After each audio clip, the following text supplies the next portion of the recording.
Thank you for joining the first panel today. We will be talking about farmers changing the agricultural landscape.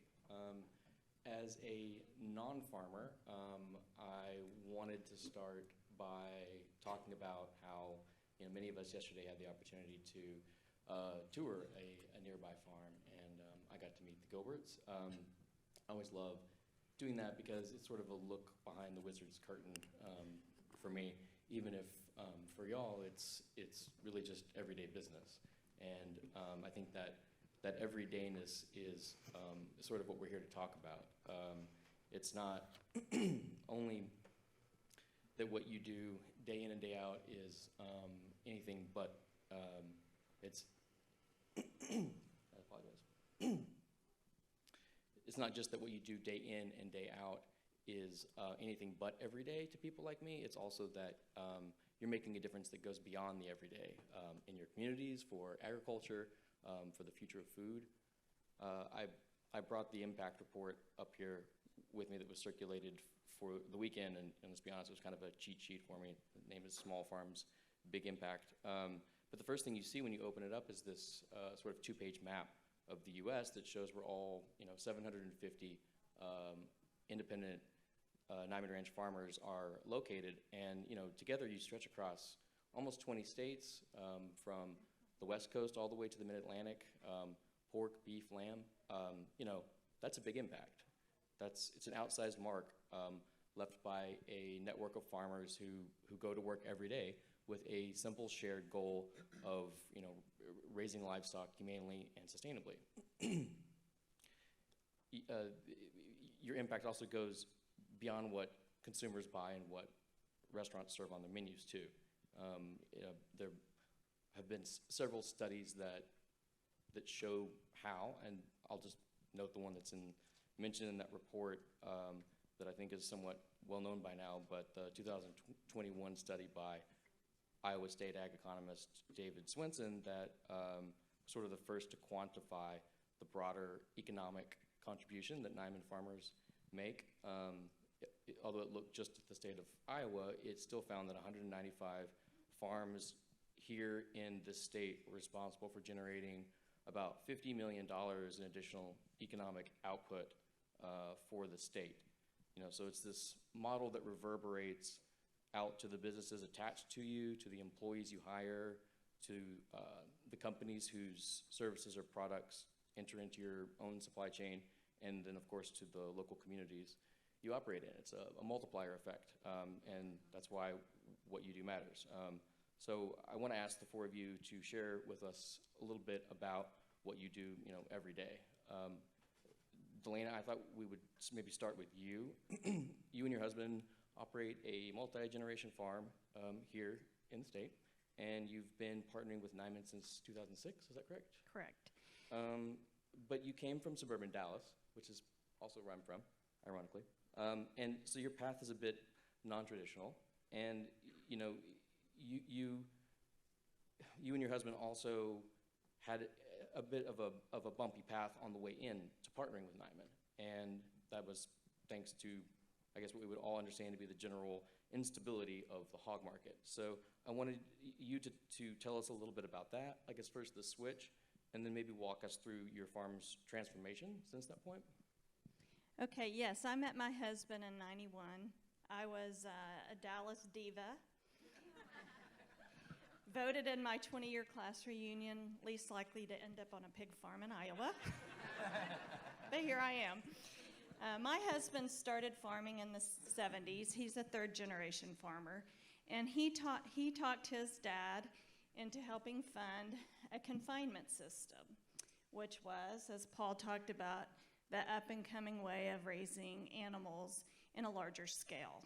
And he rode the waves of the commodity market for a lot of years.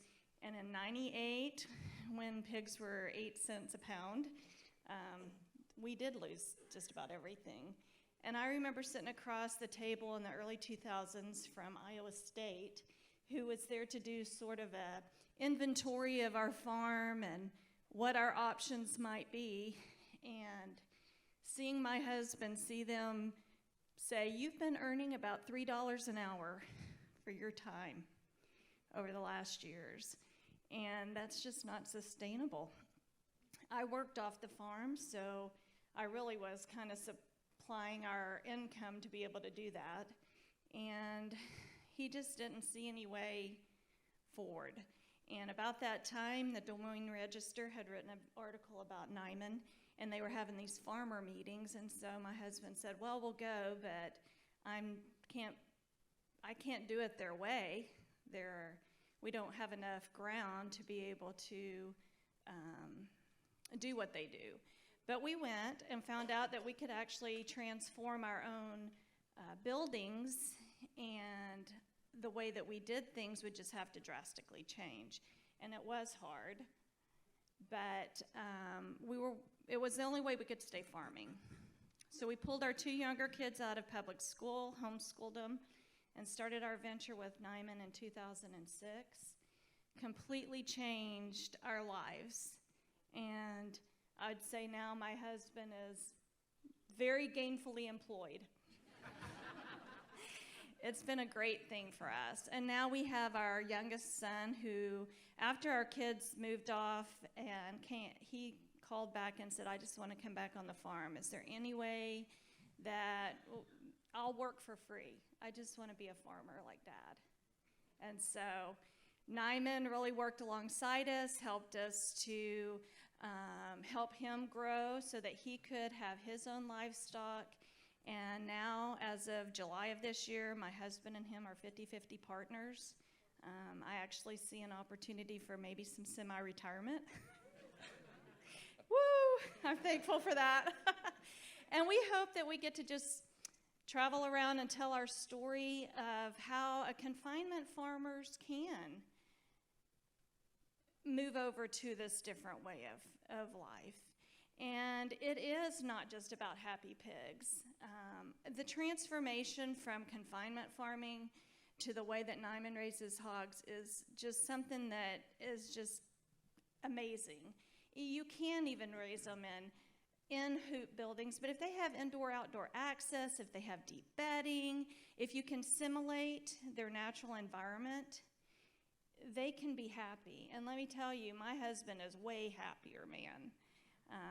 Our neighbors have commented about how grateful they are for what we've done. And they were nervous about having pigs outside because they already knew how bad it smelled with them inside. But it's such a natural smell. It's such a natural way of raising them. And it does go down to everything. Our family, the people, the pigs, the taste of the product.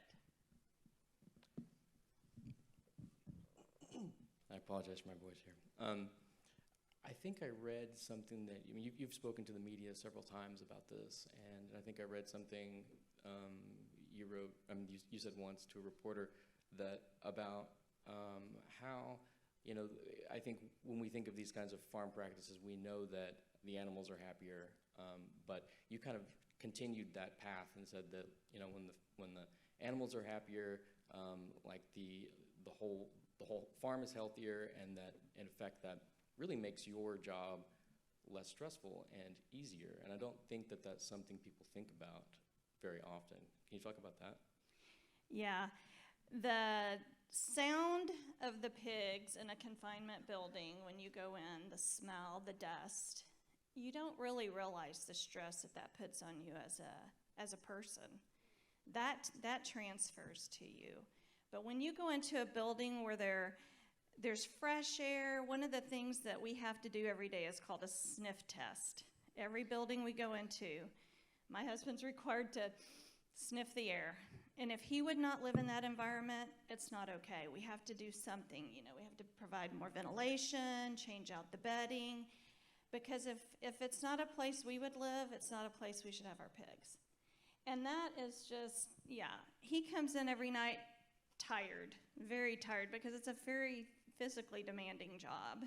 Probably more physically demanding than it was when we were in confinement.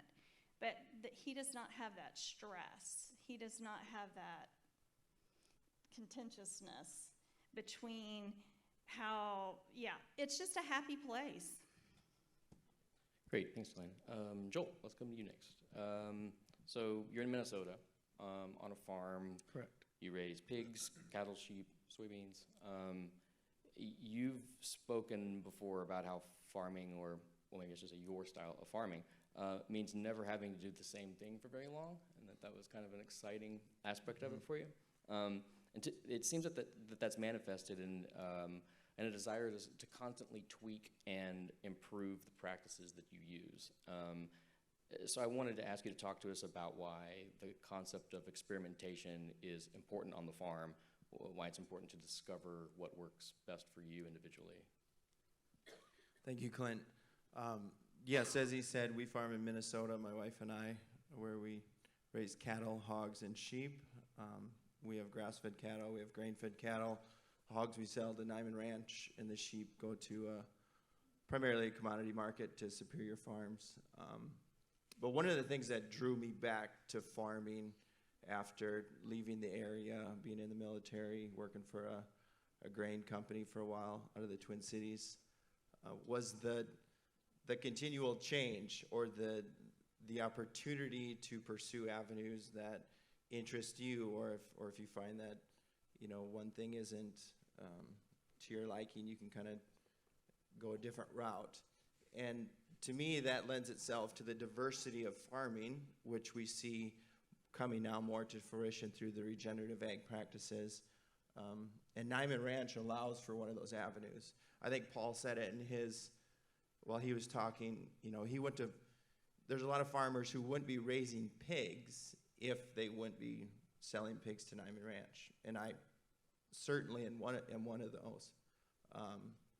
In college, I received a Next Generation Niman Ranch scholarship, and I recall telling my dad that I had no interest of raising pigs, because he was also a pig farmer. In the mid-'90s, he quit raising hogs, but then got back into it with Niman Ranch. But it wasn't something that I thought I really wanted to pursue. But how the piece of that, lending itself to diversifying your agriculture, your farming practices, is what kind of led me to that path of, I want to also raise hogs. Because when you have multiple species on your farm, when you raise hogs in an outdoor environment, humanely with the Niman standards, it helps you to need more diversification through oats for straw, through manure applying to your land so that you can move away from some of the commercial fertilizers. I raise the alfalfa for my cattle. I raise the corn, which goes to the hogs. The soybeans I sell. Then I buy back soybean meal because I grind my feed for the hogs. So in my opinion, diversifying your farm is crucial to having a healthy farm, and Niman Ranch provides one of those avenues for me.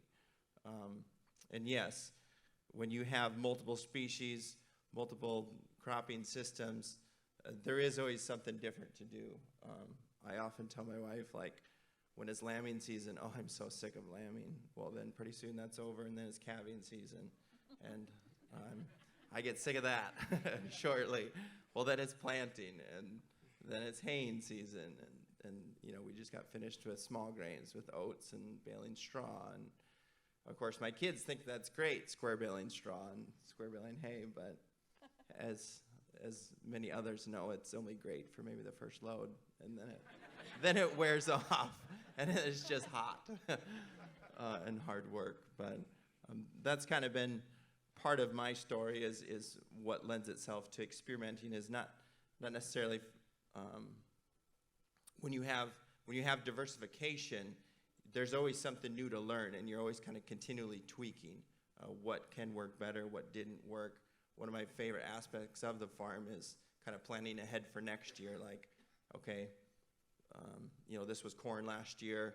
I want to try a grazing mix on this piece this year for my grass feds.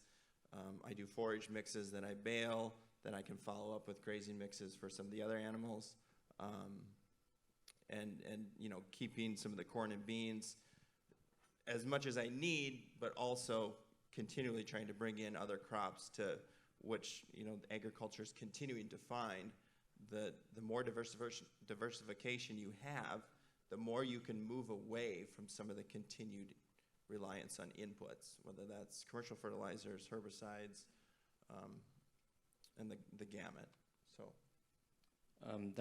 That sounds like an intimidating set of things to, take on for yourself. So you don't have to talk about this for long, but I am curious about what the Niman system offers, what the kind of support network you feel like you need.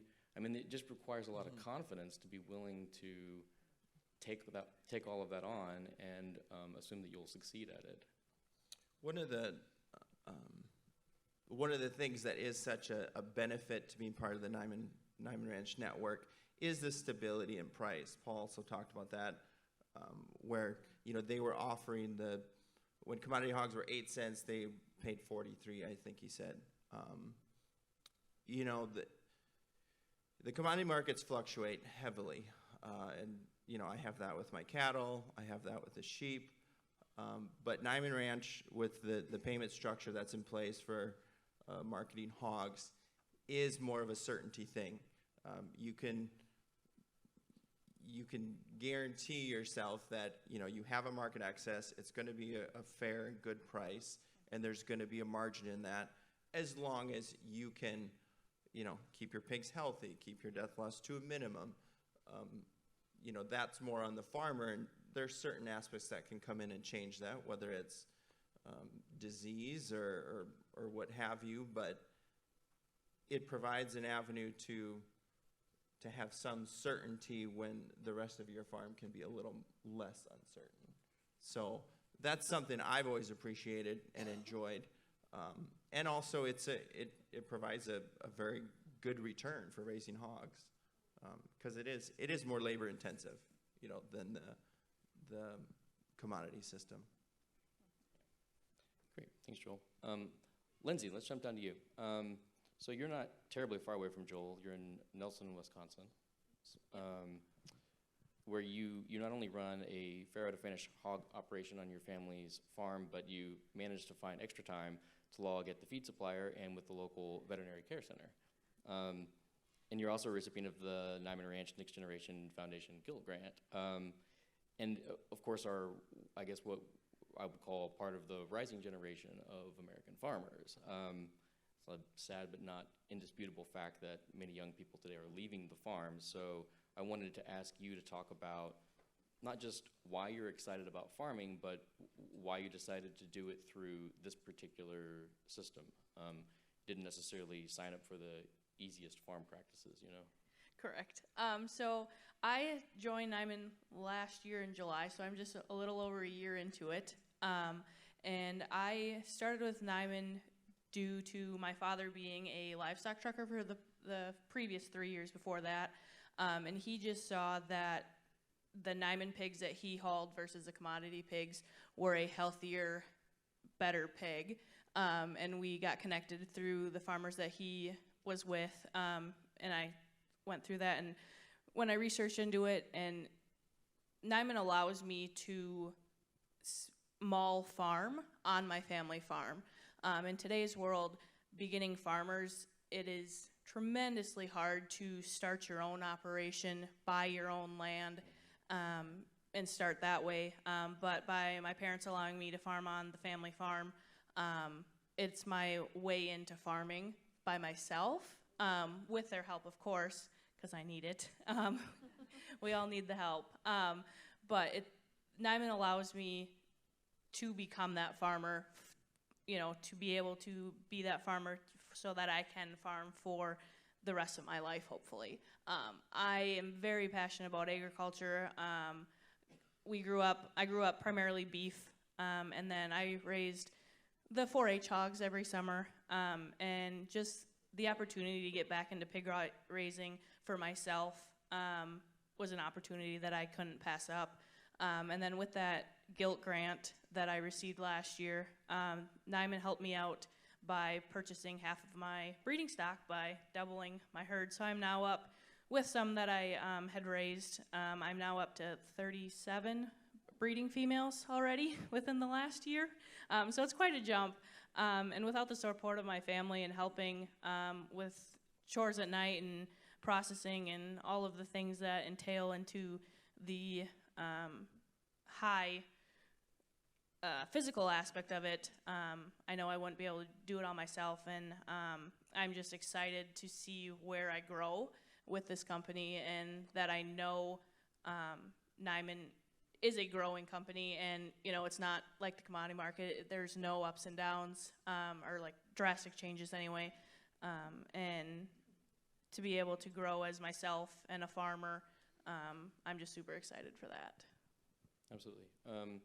So beyond, let's say, the generous financial support, what about the decision to rely on, you know, traditional sort of old school farming practices? And, you know, I mean, that's an exception to the rule.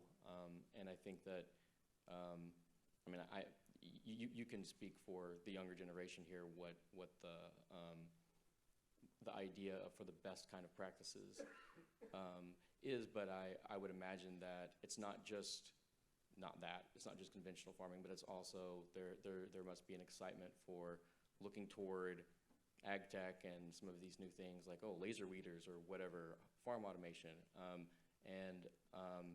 I guess I'm curious how all of that fits in for you when you look toward the future of ag and of farming.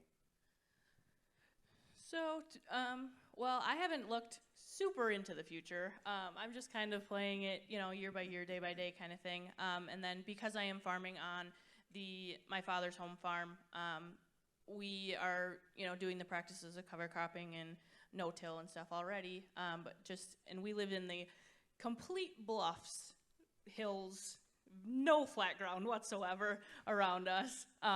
So that's just it's gonna take some time to think about and to really utilize the new upcoming practices and how we can do it better. My father quit dairy farming in '01, and I have redone the dairy barn. So I'm utilizing that building that sat empty for the last 20 years. So I'm just using those buildings that are already there and just trying and building off from them, and gonna put up a hoop barn, and just getting the place to the next level on Niman standards. Excellent. Ron, so you're A-frame acres here in the state in the southwest parts, a 5-generation farm. You're a longtime Niman Ranch farmer, and you've also mentored a lot of farmers who have come up sort of through the system. It's clear that you've been able to observe not just what's happening within like the Niman network, but to observe the larger negative impacts as well, like in terms of changes on rural America and how the effect that's also having in those communities as well as the country at large.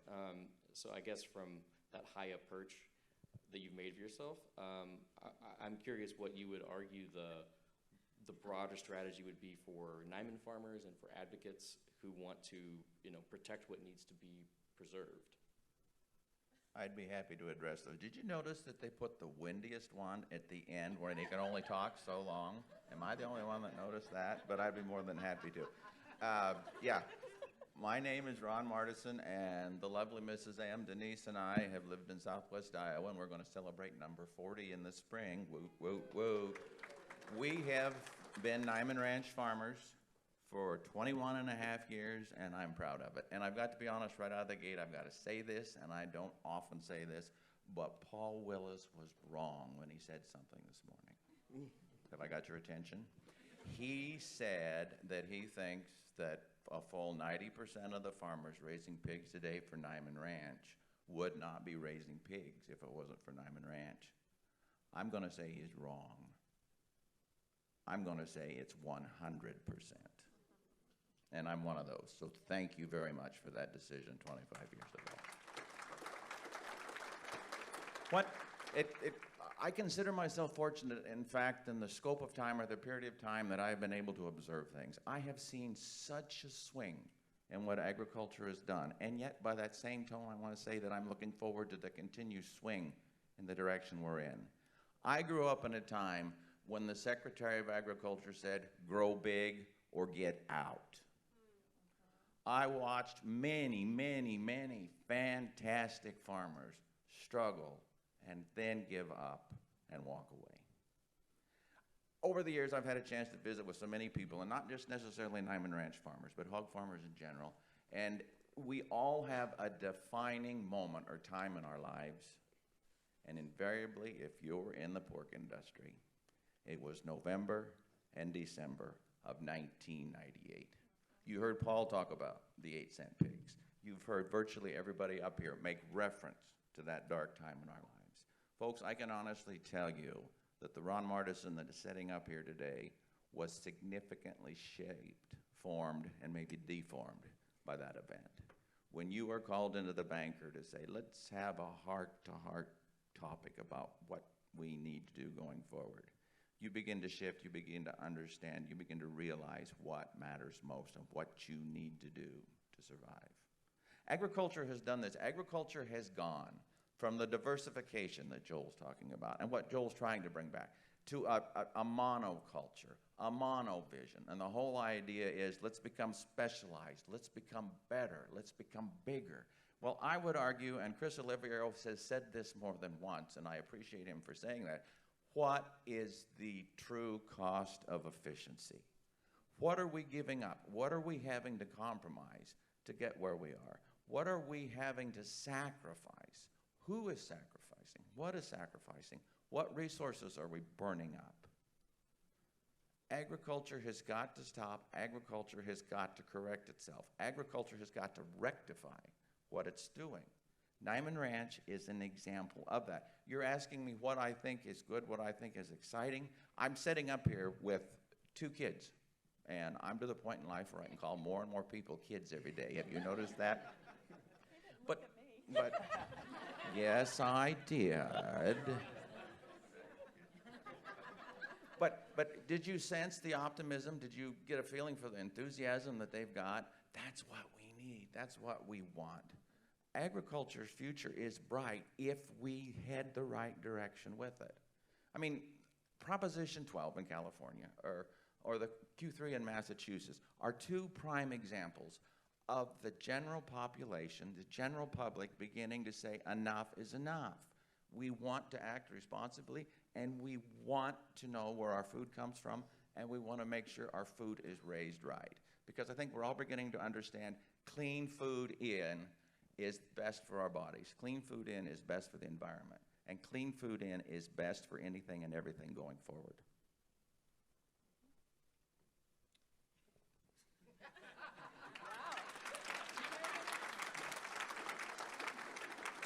A moderator that's speechless. I feel good. That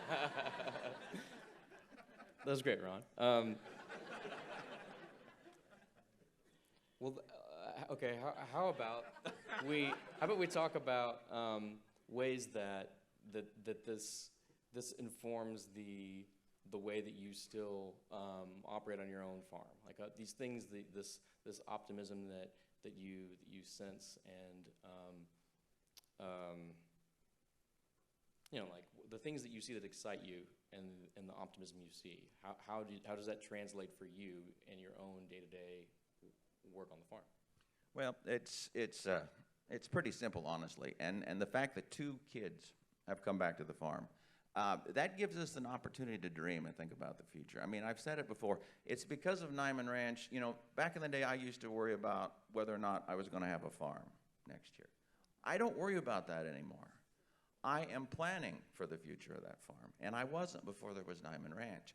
And as long as you've got a company like Niman that's willing to do that and stand behind you and support you, and by you I mean the farmers and the family of farmers, there is tremendous optimism and there's tremendous opportunity that we're going to have. Absolutely. I think we're about out of time, so... I'm right here. Get a round of applause for the 4 farmers on stage. What a great panel. Thank you all so much.